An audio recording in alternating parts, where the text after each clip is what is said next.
ओम नमः शिवाय। आस्था सागर YouTube channel में आपका स्वागत है। शतरुद्र संहिता के द्वितीय अध्याय में आज हम शिव जी की अष्टमूर्तियों का वर्णन सुनेंगे। तो आइए चले सुनते हैं शिव जी की अष्टमूर्तियों का वर्णन। नंदीश्वर बोले, हे महामुने, अभी मैंने आपको भगवान शिव के श्रेष्ठ अवतारों के बारे में बताया जो सुखदाता और परम कल्याणकारी है। अब मैं आपको देवादिदेव महादेव जी की 8 मूर्तियों के विषय में बताता हूँ। मुने, इस विश्व में भगवान शिव की प्रसिद्ध अष्टमूर्तियाँ निम्न हैं: शर्व, भव, रुद्र, उग्र, भीम, पशुपति, ईशान और महादेव। ये 8 मूर्तियाँ सूत्र में मणियों की तरह पिरोई गई है। भगवान शिव की ये अष्टमूर्तियाँ पृथ्वी, जल, अग्नि, वायु, आकाश, क्षेत्रज, सूर्य और चंद्रमा में अधिष्ठित है। शास्त्रों के अनुसार भगवान शिव का विश्वंभर रूप इस चराचर जगत को धारण करने वाला है।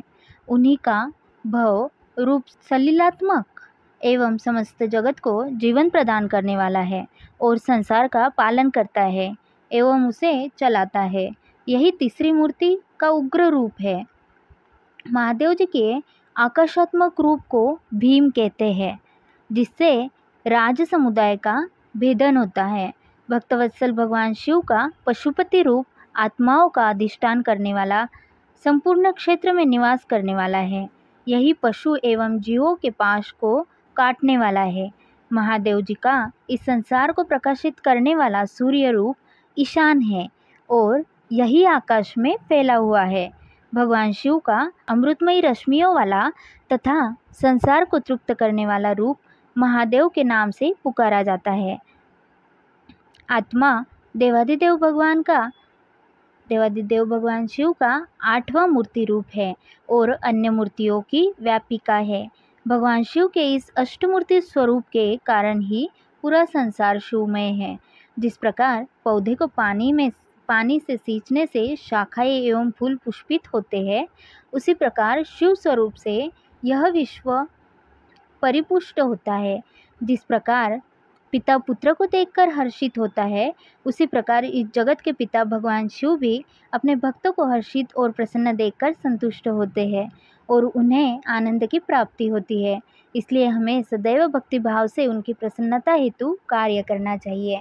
द्वितीय अध्याय संपूर्ण। तो अब अगली कथा सुनते हैं। देवादिदेव का अर्धनारीश्वर शिव रूप के बारे में वर्णन किया गया है। नंदीश्वर बोले, जब ब्रह्मा जी द्वारा रची हुई इस सृष्टि का विस्तार नहीं हुआ, तब वे बड़े चिंतित होकर विस्तार के उपायों के विषय में सोचने लगे। ब्रह्मा जी ने विचार किया कि यदि कोई इस संबंध में मेरी मदद कर सकता है तो वे सिर्फ भगवान शिव है। तब अपने आराध्य देव भगवान शिव को प्रसन्न करने हेतु उन्होंने शिवा के संयुक्त रूप की आराधना करनी आरंभ कर दी। उनकी स्तुति से प्रसन्न होकर भगवान शिव उनके सामने प्रकट हुए और बोले, हे ब्राह्मण, कहो क्या चाहते हो? अपने मनोरथ के विषय में बताओ ताकि मैं उसे पूरा करने में तुम्हारी मदद कर सकूं। भगवान शिव के इस प्रकार के वचन सुनकर ब्रह्मा जी ने अपने दोनों हाथ जोड़कर भगवान शिव की स्तुति की और बोले, हे देवादिदेव महादेव शिव शंकर, आप तो अपने भक्तों के रक्षक हैं। आप उनके समस्त दुखों को दूर करके उनको अभिष्ट फल प्रदान करते हैं। भगवान, आपकी आज्ञा के अनुसार मैंने सृष्टि की रचना की है, परंतु भगवान मेरे द्वारा रची गई सृष्टि का विस्तार नहीं हो रहा है। यदि यह कार्य इसी तरह होता रहा तो कभी भी सृष्टि में वृद्धि नहीं हो पाएगी। तब ब्रह्मा जी के इन वचनों को सुनकर भगवान शिव बोले, हे ब्रह्मांड, मैं जानता हूँ कि तुमने अपनी सृष्टि में प्रजा की वृद्धि के लिए मेरी पूजा आराधना की है। यह कहकर शिव जी ने अपने शरीर से देवी शिवा को अलग कर दिया। देवी शिवा को वहाँ देखकर ब्रह्मा जी देवी शिवा की स्तुति करने लगे और कहने लगे, देवी, आपके पति भगवान शिव की ही कृपा से इस सृष्टि का सृजन हुआ है। भगवान शिव बोले, हे ब्रह्मा जी, मैंने आपके मनोरथ को पूर्ण करने के लिए ही देवी शिवा को प्रकट किया है। इस सृष्टि का विस्तार तभी संभव है जब मैथुनी सृष्टि की रचना हो। इसलिए तुम इस कार्य की पूर्ति करो यह सुनकर ब्रह्मा जी भगवान शिव और शिवा दोनों की प्रसन्नता हेतु कार्य करने लगे।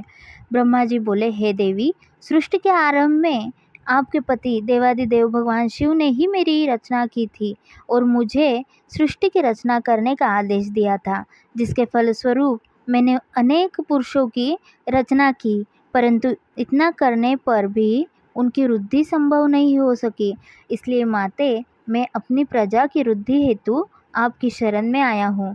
प्रजा वृद्धि तभी संभव है जब सृष्टि का निर्माण कार्य अर्थात वृद्धि स्त्री पुरुष के समागम से हो, परंतु अभी तक मैं नारी को प्रकट नहीं कर पाया हूँ। हे शिवे, आप मुझे नारी की सृष्टि करने की शक्ति प्रदान करें।